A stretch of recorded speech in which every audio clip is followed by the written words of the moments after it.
मेरा नाम महरीन है और जिस वक्त की ये दास्तान मैं सुनाने जा रही हूँ उस वक्त मेरी उम्र 20 बरस होने को थी, यानी जवानी के हुसीन तरीन मोड़ पर खड़ी थी। और मुझ पर तो जवानी ने अपना पूरा जलवा बिखेरा था।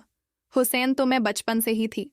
दूधिया रंगत जिसमें गुलाबी आमेजिश कुदरत के हुस्न के साथ समाई हुई थी। बारीक नक्श, लंबे स्याह बाल, बड़ी बड़ी आंखें जिनमें गुलाबी धारें तीरती नजर आती और उन आंखों में खूबसूरत और रंगीन ख्वाबों का अक्स झलकता। और नाजुक नरम हाथ और पाँव।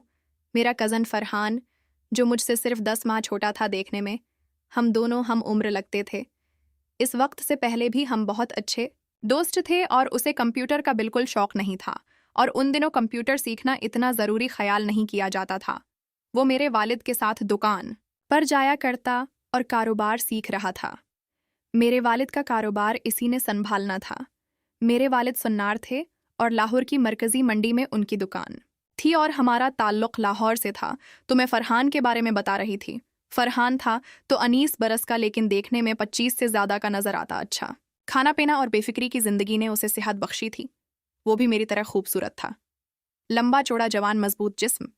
जब मैंने फरहान को उन नज़रों से देखना शुरू किया तो तब मुझे उसके जिस्म का पता चला और अक्सर घर में कमीज़ पहनकर रखता। और आखिर मैंने एक मंसूबा बना लिया कि मुझे फरहान को अपनी मोहब्बत में मुब्तला करना है और इस मंसूबे पर अमल मैंने कल से करना था। फरहान सुबह कॉलेज जाता, 2 बजे आता, फिर खाना खाकर कुछ देर आराम करता और अपने कमरे में टेलीविजन देखता और पढ़ता। शाम में वो गाड़ी निकाल कर अबा के पास दुकान जाता और वहाँ से दोनों 10 बजे बंद करके आते। फिर हम सब खाना खाते और कमरे में कुछ देर बैठते और सोने अपने अपने कमरे चले जाते। आमतौर पर इस वक्त तक 12:30 बज जाते, यानी मेरे पास उसके कॉलेज से आने के बाद और रात में सबके अपने कमरे जाने के बाद का वक्त था। देर से ही सही, लेकिन कामयाबी मेरी ही होनी थी। ये तो तय था भला एक ही घर में रहकर वो मुझसे बच सकता था। यही सोचते सोचते मैं सो गई, क्योंकि कल सुबह जल्दी उठना था। अगले दिन फरहान जब कॉलेज से आया तो अम्मी नहाने गई हुई थीं और आते ही पूछने लगा कि खाने में क्या है। मैंने बताया कि उम्मी ने आज गोश्त बनाया है, ये उसकी पसंदीदा डिश थी। वो अपने कमरे में ऊपर चला गया और मैं उसे सीढ़ियां चढ़ते देखने लगी। वो अपने कमरे में चला गया और वो ज़रूर ताज़ा हो रहा होगा। मेरा और फरहान का कमरा ऊपर की मंजिल पर बराबर बराबर थे। अम्मी अपने कमरे में थीं और फरहान यकीनन ताज़ा हो रहा होगा और मैं बेचारी नीचे बैठी थी। मैं ऊपर फरहान के कमरे में चली गई। वो नहा रहा था। कमरे का दरवाज़ा खुला हुआ था, इसलिए मैं अंदर चली गई और उसके बस्तर पर बैठ गई। अचानक दरवाज़ा खुला और फरहान बाहर आया और वो मुझे देख कर और मैं उसे देखकर एक लम्हे के लिए बेहवास हो गए। फिर मैंने नज़रें झुका लें तो फरहान बोला, बात ऐसी क्या है जो दरवाज़ा खटखटाकर नहीं आ सकती थी? मैं हिकलाते हुए बोली, खाना तैयार है फरहान। ये बताने आई थी, मैंने मेज़ पर निकाल दिया है। तो वो बोला, तुम जाओ मैं आता हूँ। मैं नीचे आ गई। इसके बाद कोई ख़ास बात नहीं हुई। रात में भी सबने साथ खाना खाया, लेकिन फरहान कुछ शर्मिंदा सा था, नज़रें चरा रहा था। मुझसे हमने खाना खाया और मैं सोने चली गई। अगले दिन कुछ खास नहीं गुजरा, क्योंकि अतवार था, इसलिए अबा भी घर पर थे। रात में मुझे फरहान के कमरे से काफ़ी देर तक आवाज़ें आती रहीं। शायद वो कोई फिल्म देख रहा था। आज सब घर पर रहे। आज मैंने अपना गुलाबी रंग का जोड़ा पहना था। वो गर्मियों के लिहाज से हल्का फल्का और नरम था। दोपहर में खाने के बाद अम्मी अबा अपने कमरे में आराम करने चले गए और फरहान अपने कमरे में सूफे पर बैठा कुछ पढ़ रहा था। मैंने उसे अकेला देखकर बावर्ची खाने में काम के बहाने घुस गई तो वो सामने ही बैठा था।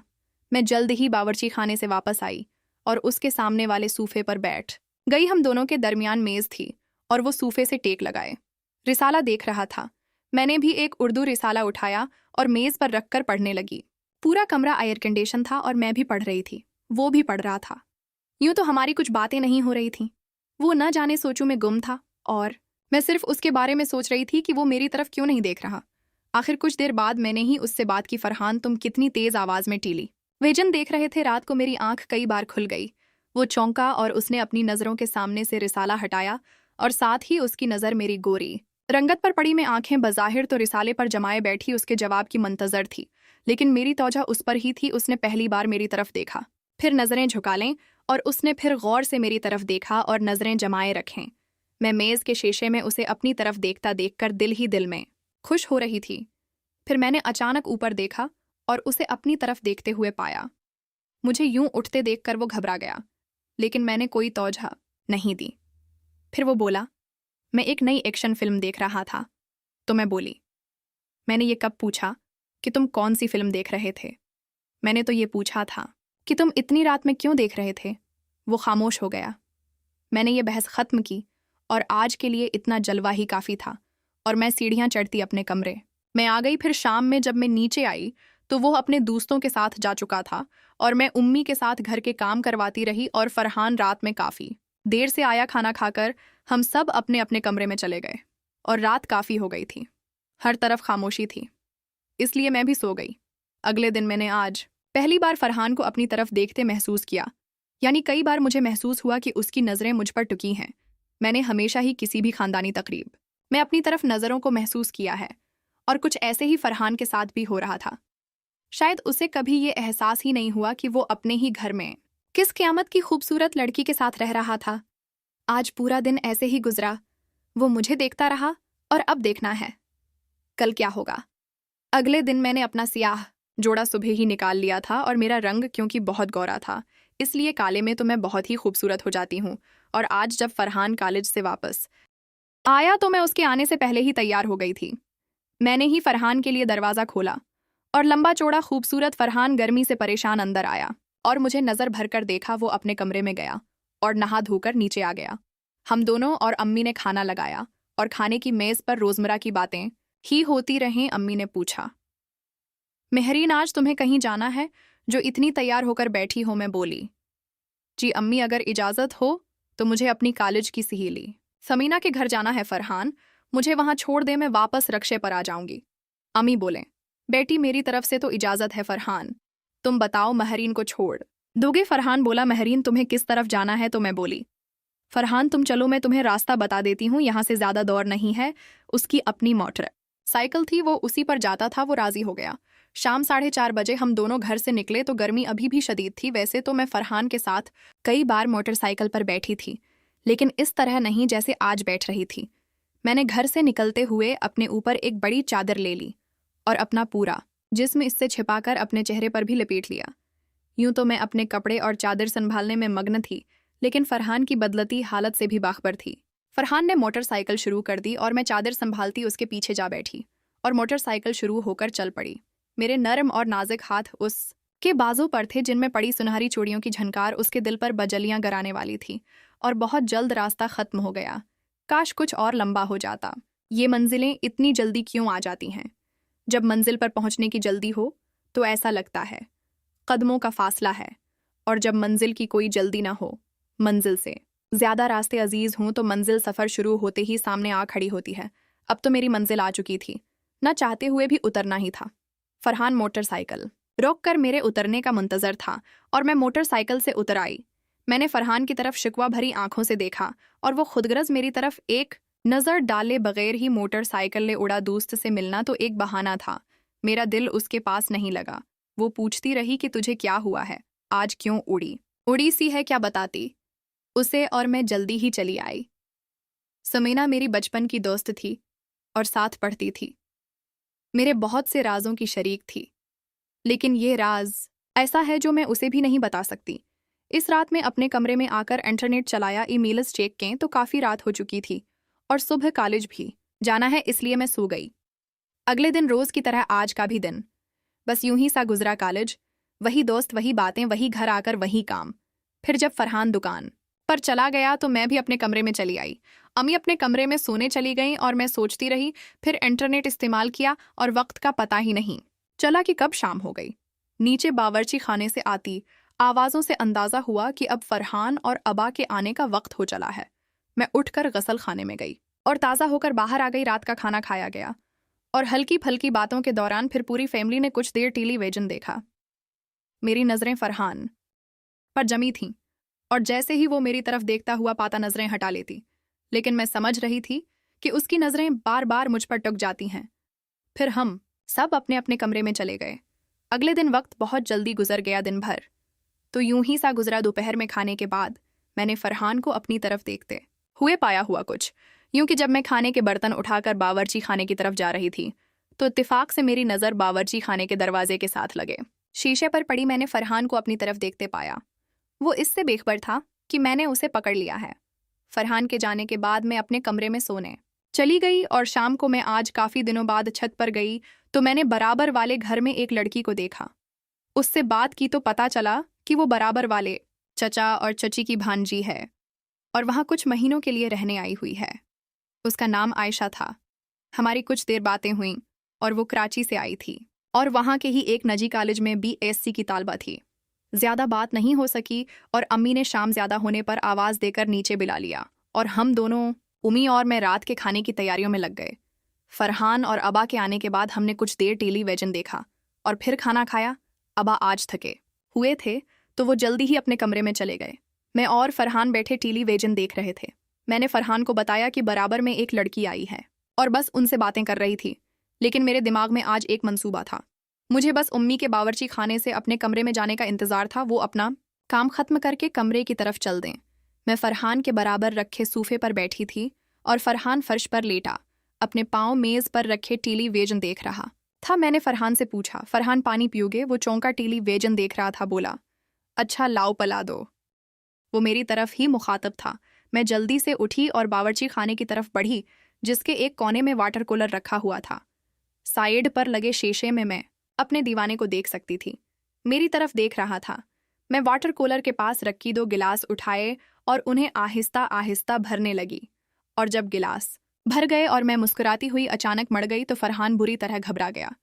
मैं शरारती मुस्कुराहट लिए फरहान की तरफ बढ़ी और उसे पानी पिलाया। पानी पिलाकर मैं गिलास रखकर वापस आई और अपनी जगह पर बैठ गई।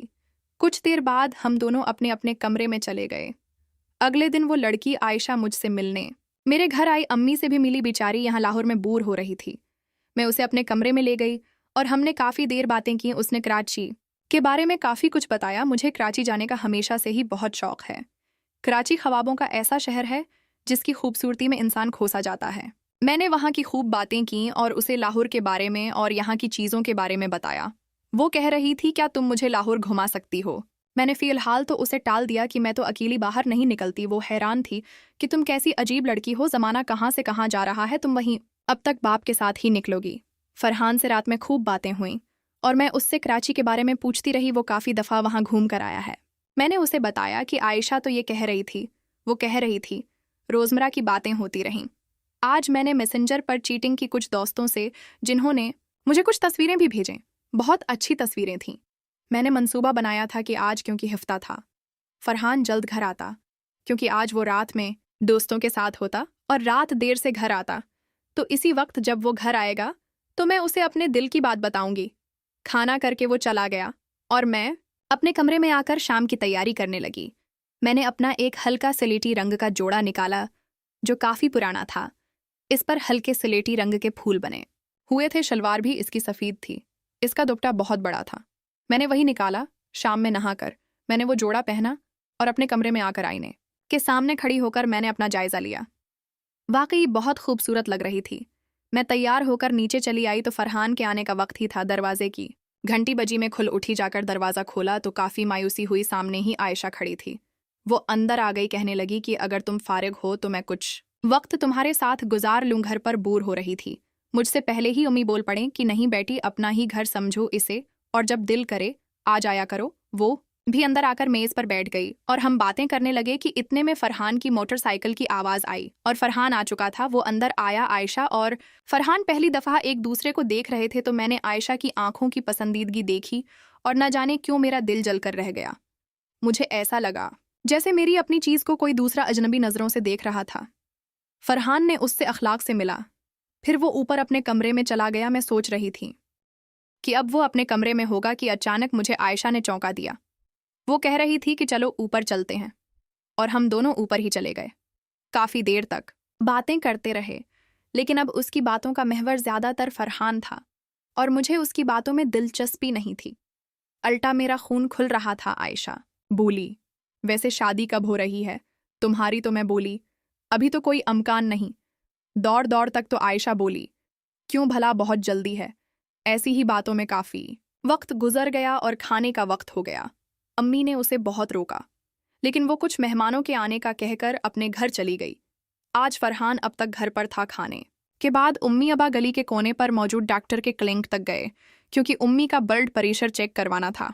मैं और फरहान बैठे टेलीविजन देख रहे थे तो मैंने अपना बड़ा सा दुपट्टा साइड पर रख दिया और मैं समझ रही थी उसकी चालाकी। वो करीब आया और आयशा की बातें करने लगा कि और तुम कब उसे घमाने ले जा रही हो, मैं बोली जाएंगे कभी।